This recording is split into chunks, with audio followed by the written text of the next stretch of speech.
Setelah membahas gangguan dan kecanduan, bab ini beralih pada dua tantangan lain dalam kehidupan yang dibentuk kecerdasan artifisial, pengelolaan data pribadi dan penggunaan teknologi secara etis. Kedua isu penting bagi semua orang dan terutama anak, yang menghadapi kerentanan lebih besar.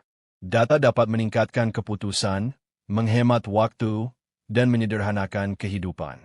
Namun jejak digital juga mencerminkan identitas, sehingga kendali atas data berkaitan dengan privasi serta otonomi. Bab menunjukkan sebuah industri besar yang mengumpulkan, menggabungkan, dan menjual informasi sering tanpa pengetahuan atau izin pengguna. Jalan keluarnya bukan menyembunyikan semua data, karena itu menghilangkan manfaat kecerdasan artifisial, tetapi menemukan keseimbangan yang sadar. Bab kemudian membahas misinformasi yang dihasilkan teknologi, termasuk video palsu, teks sintetis, manipulasi visual, penyebaran otomatis, kampanye terarah, dan peniruan identitas. Bagian terakhir menegaskan tanggung jawab kolektif manusia. Kecerdasan artifisial belajar dari data dan interaksi kita. Karena itu, profesional, konsumen, komunitas, dan warga dapat memengaruhi nilai yang dicerminkan teknologi. Bab ini menghubungkan tiga lapisan kendali. Pertama adalah kendali atas data pribadi. Jejak digital mencerminkan perilaku, kesukaan, komunikasi, dan sebagian identitas. Data dapat memberi layanan kecerdasan artifisial yang lebih baik, tetapi pengumpulan yang tidak terlihat dapat mengubah pengguna menjadi produk. Kedua adalah kendali atas kebenaran. Teknologi mampu memanipulasi video, menghasilkan teks, mengubah gambar, menyebarkan narasi melalui bot, menargetkan kelompok rentan, dan meniru identitas. Pengguna perlu memeriksa bukti serta sumber, bukan menganggap sesuatu benar hanya karena terlihat atau terdengar meyakinkan. Ketiga adalah kendali atas arah moral teknologi. Kisah Tai menunjukkan bahwa sistem belajar dari interaksi dan data manusia. Perilaku kecerdasan artifisial mencerminkan apa yang diberikan kepadanya. Karena itu, tanggung jawab tidak terbatas pada pengembang. Profesional perlu membangun secara etis, warga perlu mendorong percakapan publik, konsumen perlu memilih dengan tindakan, dan komunitas perlu bersatu menuntut teknologi yang mendukung keselamatan serta kemanusiaan. Pesan utamanya adalah mempertahankan kendali manusia atas data, kebenaran, dan nilai yang dipelajari teknologi. Hubungan manusia dengan data bersifat intim. Sebagaimana pikiran, pengalaman, dan ingatan dianggap bagian dari identitas. Jejak digital berupa perilaku daring, kesukaan, dan komunikasi juga mencerminkan diri. Karena itu, kendali atas data bukan hanya masalah privasi, tetapi otonomi pribadi. Pengelolaan data bersama kecerdasan artifisial dapat meningkatkan pengambilan keputusan, menghemat waktu, dan menyederhanakan kehidupan. Namun pemahaman, penilaian, dan pengelolaannya masih berada pada tahap awal. Data paling sering digunakan perusahaan tanpa disadari pengguna. Ketika aplikasi atau perangkat lunak gratis, data pengguna digunakan pengiklan untuk mencoba menjual sesuatu. Dalam keadaan itu, pengguna menjadi produk. Penulis setuju bahwa ketika perusahaan memperoleh keuntungan dari data, individu seharusnya menerima kompensasi. Orang memiliki hak untuk memiliki data, mengetahui data apa yang dikumpulkan dan bagaimana penggunaannya, serta memindahkan atau menghapusnya. Platform juga seharusnya membagikan manfaat yang mereka peroleh dan memungkinkan orang menghasilkan nilai dari data miliknya. Pesan utamanya adalah mempertahankan kendali manusia atas data, kebenaran, dan nilai yang dipelajari teknologi. Selama 1 dekade, industri besar dan tidak transparan mengumpulkan semakin banyak data pribadi. Ekosistem situs, aplikasi, perusahaan media sosial, pialang data, dan perusahaan teknologi iklan melacak pengguna secara daring maupun luring. Informasi mengenai minat, ketakutan, dan demografi disusun, dibagikan, digabungkan, serta dijual dalam lelang waktu nyata.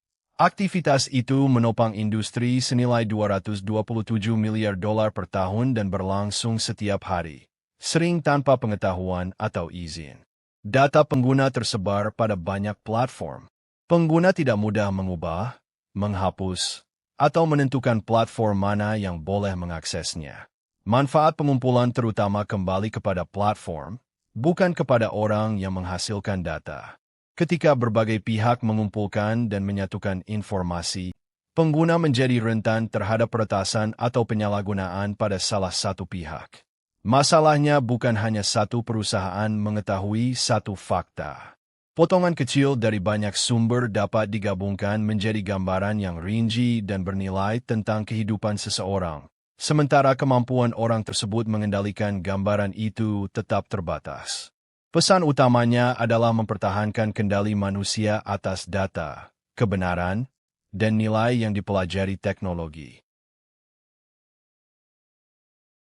Jenis informasi yang dikumpulkan terus meluas, catatan kesehatan, nomor jaminan sosial, lokasi, rincian perbankan, kesukaan, afiliasi, orientasi seksual, unggahan media sosial, riwayat penjelajahan, dinamika keluarga, dan pilihan politik. Jumlahnya meningkat karena pengguna memakai semakin banyak aplikasi. Ketersediaan aplikasi dan permainan di Apple App Store bertambah 47.000 kali dalam 13 tahun. Pemilik telepon pintar rata-rata menggunakan 10 aplikasi setiap hari dan 30 aplikasi setiap bulan. Secara global, 218 miliar aplikasi diunduh pada 2020 dibandingkan 140 miliar pada 2016. Pendapatan iklan internet mencapai 139,8 miliar dolar pada 2020, meningkat sedikitnya 12% sejak 2018, dengan data pengguna menjadi fondasinya. LinkedIn Marketing Solutions menghasilkan lebih dari 3 miliar dolar dengan memberi pengiklan akses kepada data lebih dari 700 juta pengguna. Sementara YouTube menghasilkan 6,9 miliar dolar iklan pada periode yang sama. Data pribadi telah menjadi sumber pendapatan yang sangat besar. Pesan utamanya adalah mempertahankan kendali manusia atas data, kebenaran, dan nilai yang dipelajari teknologi. Statista merinci pendapatan 3 platform media sosial per pengguna. Facebook sekitar $40.53, Twitter atau X sekitar $24.65, dan Instagram sekitar $22.43. Angka tersebut memperlihatkan bahwa perhatian dan data setiap orang memiliki nilai ekonomi. Sisi lainnya adalah pasar kriminal. Data pribadi dicuri untuk pemerasan, pencurian identitas, atau dijual kepada pencuri lain, organisasi kriminal, pialang data, bahkan pemerintah asing. Pada Juli 2023, akses ke akun Facebook yang diretas dapat dibeli di jaringan gelap seharga $25. Rincian kartu kredit bernilai $70–110, sedangkan akun Coinbase terverifikasi yang diretas dihargai $250. Nilai komersial dan kriminal tersebut menegaskan mengapa data perlu diperlakukan sebagai aset. Pengguna menanggung akibat ketika data tersebar atau dicuri, sementara pihak lain memperoleh nilai darinya. Kendali, perlindungan, dan pemahaman mengenai aliran data menjadi bagian penting dari otonomi digital. Pesan utamanya adalah mempertahankan kendali manusia atas data, kebenaran, dan nilai yang dipelajari teknologi. Menyembunyikan seluruh data pribadi berarti tidak memperoleh manfaat penuh kecerdasan artifisial. Sebaliknya, membuka semuanya dapat mengarah pada eksploitasi. Pertanyaan utama adalah bagaimana menyeimbangkan pembagian data dengan akses terhadap layanan yang lebih baik. Keseimbangan membutuhkan pemahaman tentang data apa yang dibagikan, bagaimana data digunakan, dan apakah perlindungan yang kuat tersedia. Pengguna perlu membuat pilihan yang terinformasi, meminta transparansi dari penyedia layanan, dan mendukung regulasi data yang ketat. Pendekatan ini memungkinkan potensi kecerdasan artifisial digunakan sambil menjaga informasi pribadi. Tidak semua layanan memerlukan data yang sama, dan tidak semua manfaat layak dibayar dengan tingkat paparan yang sama. Karena itu, keputusan tidak seharusnya dibuat sekali untuk semua aplikasi. Setiap permintaan perlu dibandingkan dengan fungsi utama, nilai yang diterima, risiko, dan reputasi penyedia. Keseimbangan bukan sikap pasif di tengah dua ekstrim, tetapi proses aktif untuk menilai dan menyesuaikan pembagian data berdasarkan kebutuhan nyata.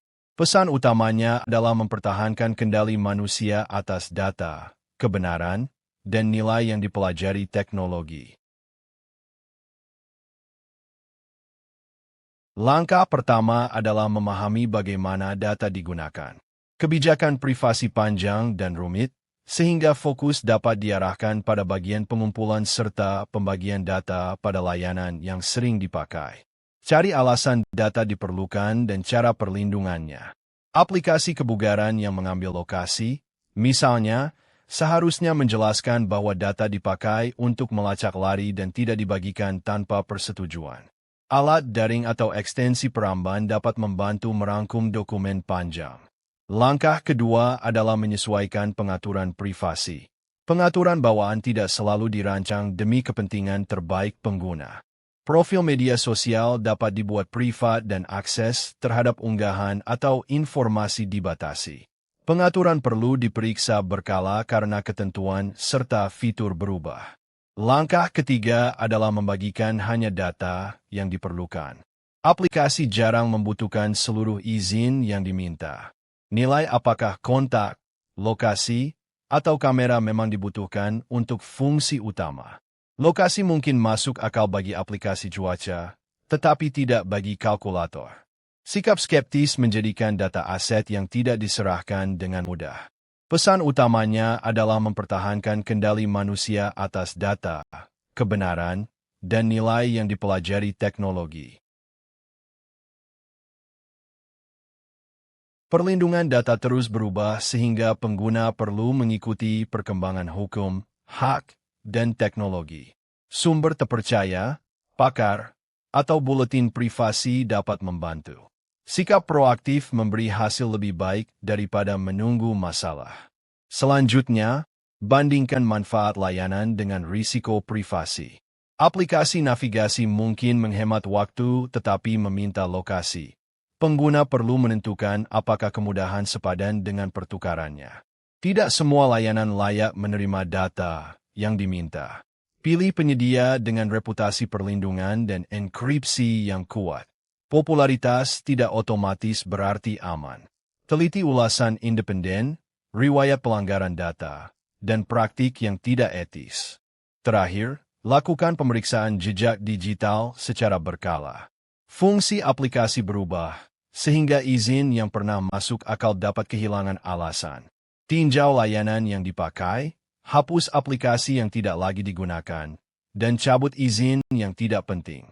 Seperti pemeriksaan kesehatan, pengulangan menjadikannya rutinitas. 7 kebiasaan ini meningkatkan privasi tanpa harus melepaskan seluruh manfaat kecerdasan artifisial.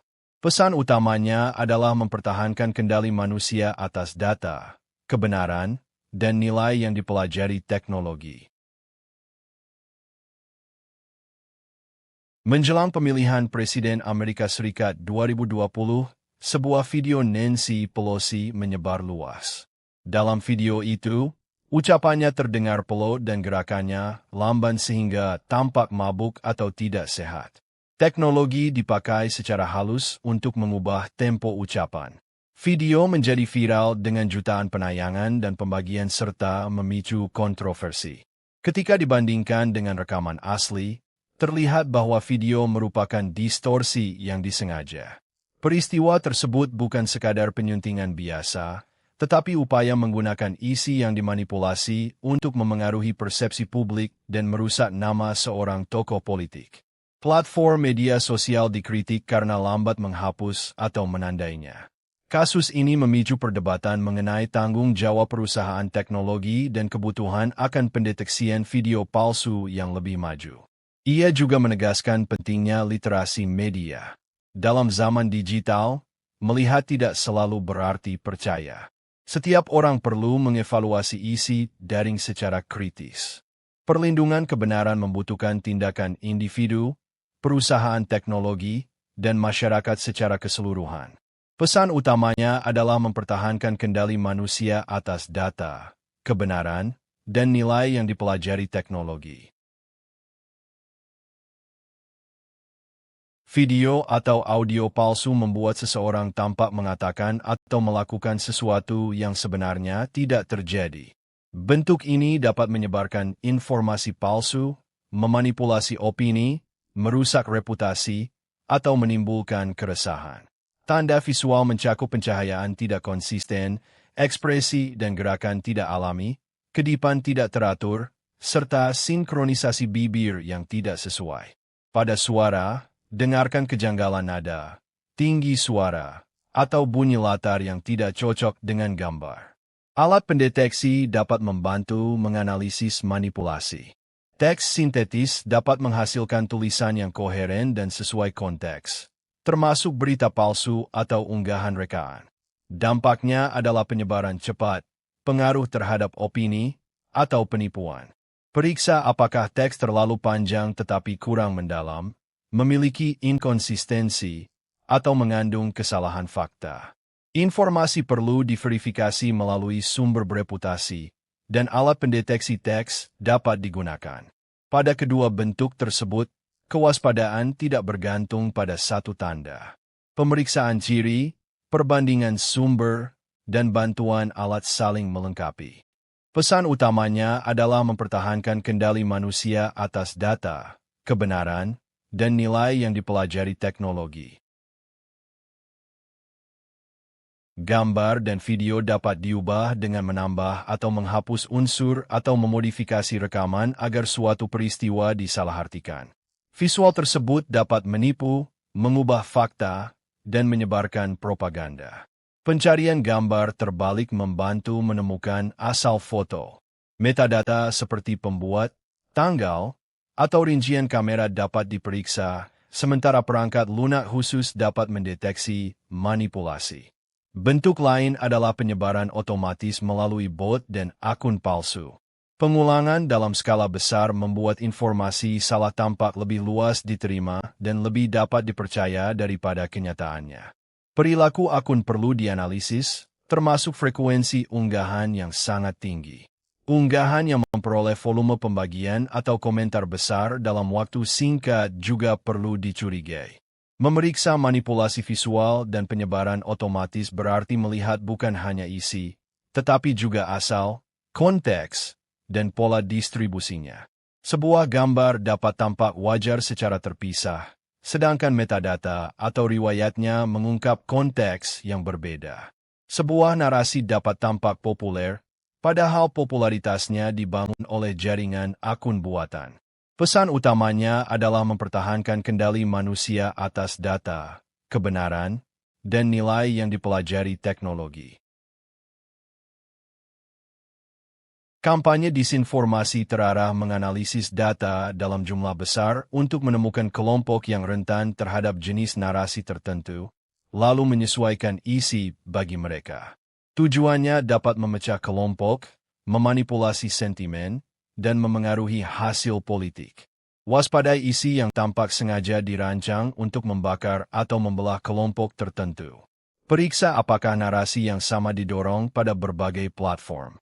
Bentuk berikutnya adalah peniruan dan pencurian identitas. Kecerdasan artifisial dapat meniru suara, gaya tulisan, dan ciri pribadi untuk menyamar dalam komunikasi.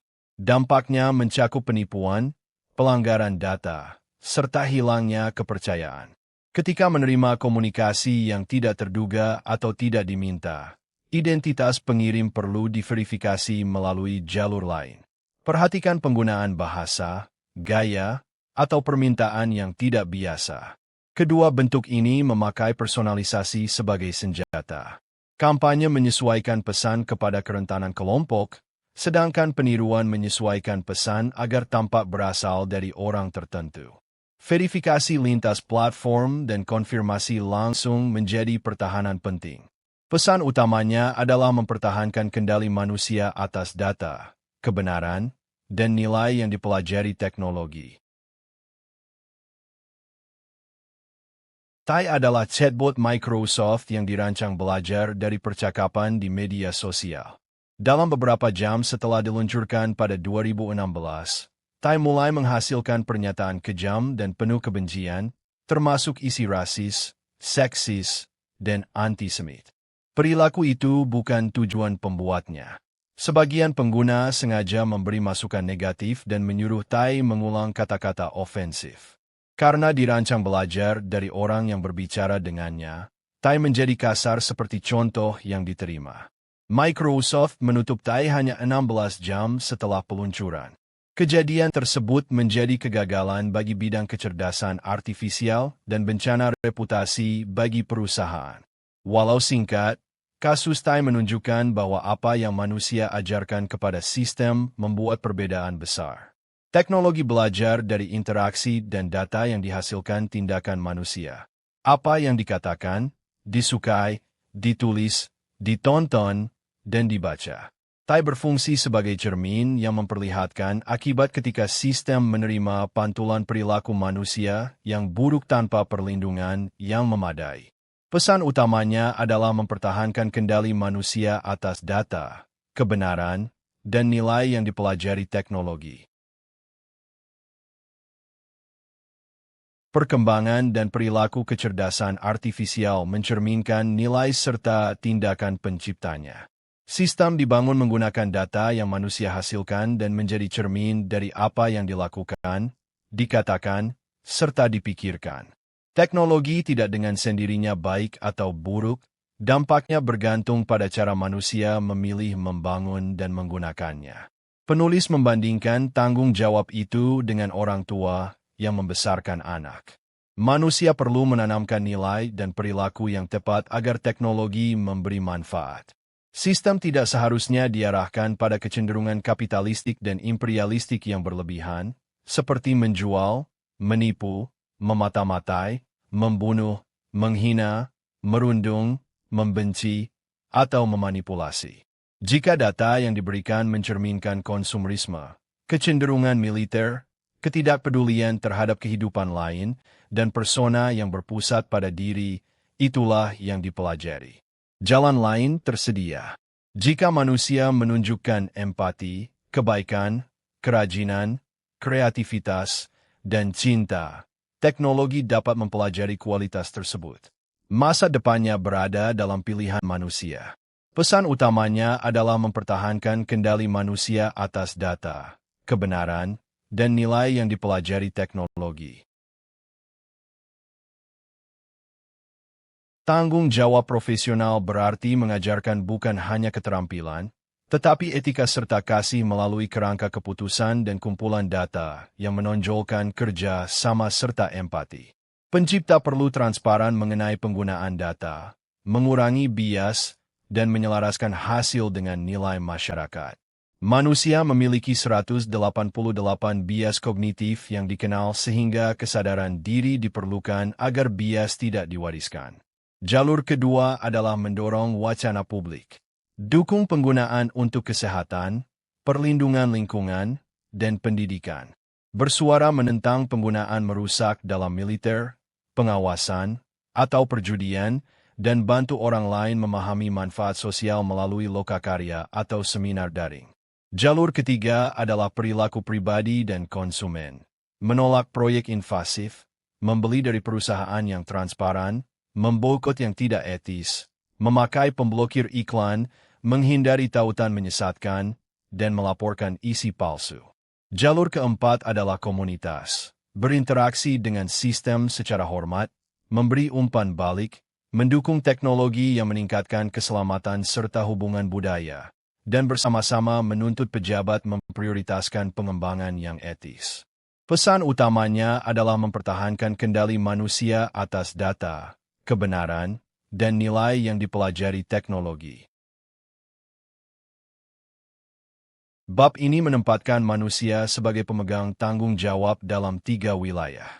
Data pribadi perlu diperlakukan sebagai aset sekaligus bagian dari identitas. Pengguna berhak memahami, mengendalikan, memindahkan, menghapus, dan memperoleh bagian manfaat dari data. Praktik sehari-hari, membaca bagian penting kebijakan, mengubah pengaturan, membatasi izin, mengikuti perkembangan, menilai manfaat, memilih layanan terpercaya, dan membersihkan jejak, menciptakan keseimbangan antara manfaat dan privasi. Kebenaran perlu dijaga melalui pemeriksaan bentuk misinformasi, sumber, rekaman asli, metadata, perilaku akun, penyebaran lintas platform, dan identitas pengirim. Terakhir, nilai teknologi dibentuk oleh apa yang manusia masukkan dan dukung. Profesional, konsumen, pendidik, komunitas, serta warga memiliki bentuk pengaruh yang berbeda. Ketika tindakan tersebut disatukan dan dibawa kepada komunitas, politisi, serta perusahaan paling kuat, manusia dapat ikut menentukan arah. Tujuannya bukan hanya mencegah kerugian, tetapi membuat kecerdasan artifisial mewakili kualitas terbaik kemanusiaan dan memberi manfaat bagi semua. Pesan utamanya adalah mempertahankan kendali manusia atas data, kebenaran, dan nilai yang dipelajari teknologi.